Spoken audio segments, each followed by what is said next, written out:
Imagine standing face to face with a raging wild bull. No matter how fast you run, it keeps charging at you, unstoppable, relentless. But what if I told you that bull is not real? What if it exists only in your mind?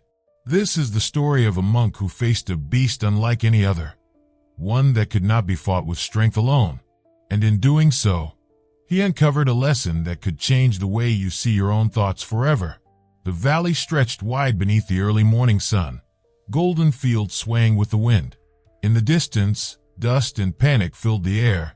Villagers shouted, running in different directions. A massive wild bull had escaped from the high pastures, and now it was rampaging through their fields. Taro, a young farmer, gritted his teeth, gripping a wooden staff as he sprinted toward the commotion. This beast had terrorized them for weeks. They had tried to capture it, corner it, even kill it, but nothing worked. It was too fast, too powerful, too uncontrollable.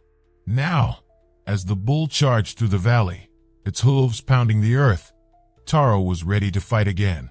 But just as he raised his weapon, a figure stepped onto the path.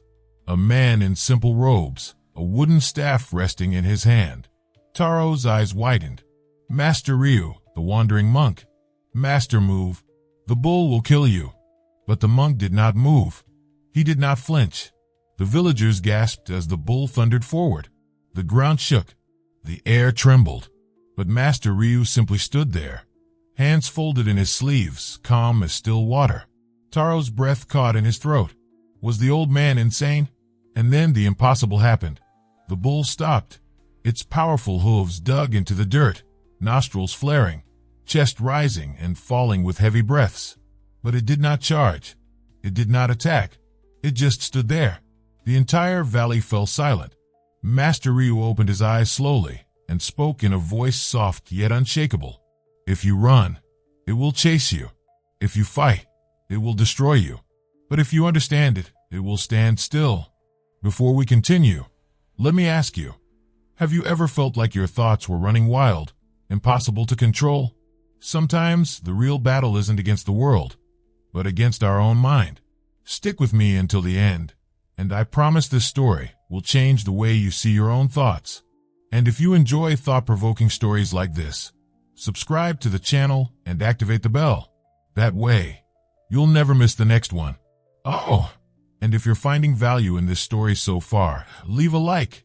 It's a small gesture, but it helps this message reach others who might need it today. Now, let's uncover the monk's secret to taming the wild bull within. The wind carried a tense silence across the valley. The bull, which had once trampled fields and terrified villagers, now stood still, nostrils flaring, muscles twitching. But it did not charge.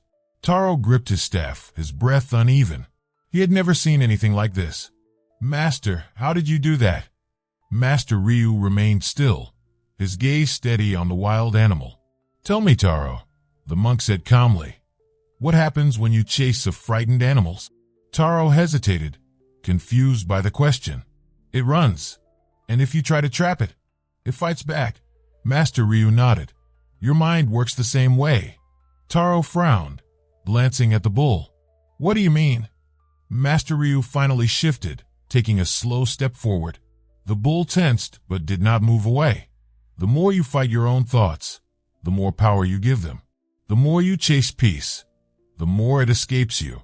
But if you stop resisting, the storm begins to settle. Taro clenched his fists. So you're saying I should just let the bull roam free? Let it destroy everything? Master Ryu smiled softly.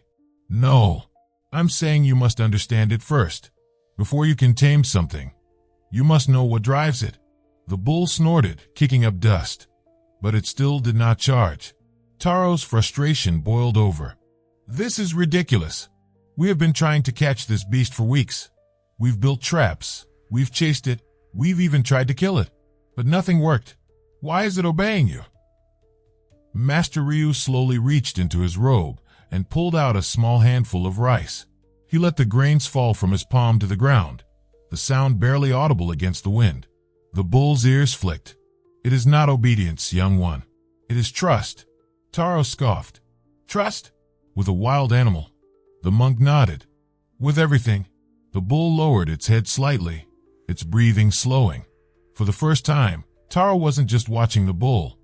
He was seeing it, not as a monster, not as a problem to be solved, but as something alive, thinking, reacting, just like him. A realization stirred within him. If the bull was a reflection of his own mind, what was it trying to tell him? Taro's mind raced. How could this be happening? The same beast that had trampled crops, shattered fences, and terrified his people now stood still in front of the monk. Master Ryu remained calm, his hands resting in his sleeves as he faced the bull. Taro looked closely. What do you see? Taro clenched his jaw. A wild animal that needs to be controlled. Master Ryu tilted his head slightly, observing the bull. And yet, it is not fighting. It is not running. Tell me, if it is so wild, why is it standing still? Taro said nothing. Master Ryu took another slow step forward. The bull did not move. You have spent weeks trying to catch this creature. You have fought it, chased it, feared it. And what has that given you? Nothing, Taro admitted, frustration in his voice. The monk smiled. Then perhaps it is time to try something else. Taro furrowed his brow. This was nonsense. He had been raised to believe that strength and control were the keys to survival, that the world belonged to those who could bend it to their will. And yet, as he looked at Master Ryu standing before the beast, something about the moment felt undeniably true. The bull wasn't controlled. It was understood. Your mind is like this bull, Master Ryu continued. The more you try to control it, the more it resists. The more you fight it, the stronger it fights back. Taro exhaled sharply. So what do I do, Master? Master Ryu gestured toward the bull. You make a choice. Taro hesitated. What choice? The choice to keep fighting, or the choice to understand? The wind swept through the valley, stirring the dust at their feet. Taro stared at the bull, its powerful chest rising and falling with deep, steady breaths. He had spent weeks chasing this beast, trying to break it, to force it into submission. But now, he saw the truth. The battle was never against the bull. It had always been against himself, his own frustration, his own expectations, his own need for control. Slowly, Taro took a breath and let go. At that moment, something incredible happened. The bull lowered its head.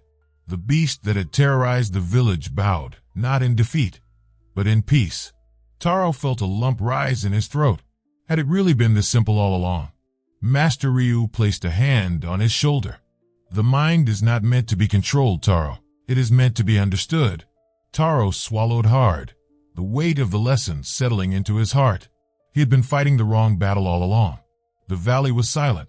The wind carried the scent of dry earth and distant rain, the only movement coming from the slow, rhythmic rise and fall of the bull's massive chest. Taro stood motionless, staring at the creature before him. Just moments ago, this beast had been a symbol of destruction, of chaos, of something that needed to be fought and controlled. But now it stood still, not because it had been overpowered, not because it had been tamed, but because it no longer had a reason to fight. Master Ryu watched Taro carefully. Do you see now? Taro swallowed, his throat dry. I thought I had to defeat it. I thought I had to control it. The monk nodded. And yet, all you had to do was stop resisting. Taro exhaled sharply, shaking his head. It doesn't make sense.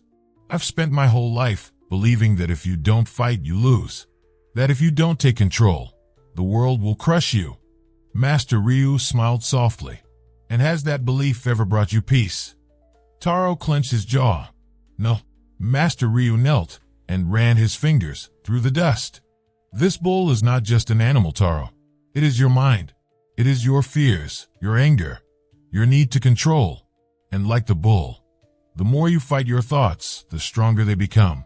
Taro lowered his gaze, his heart pounding. Then what do I do? The monk stood, brushing the dust from his hands.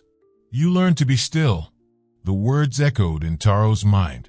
For years, his thoughts had been a battlefield, racing, colliding, consuming him.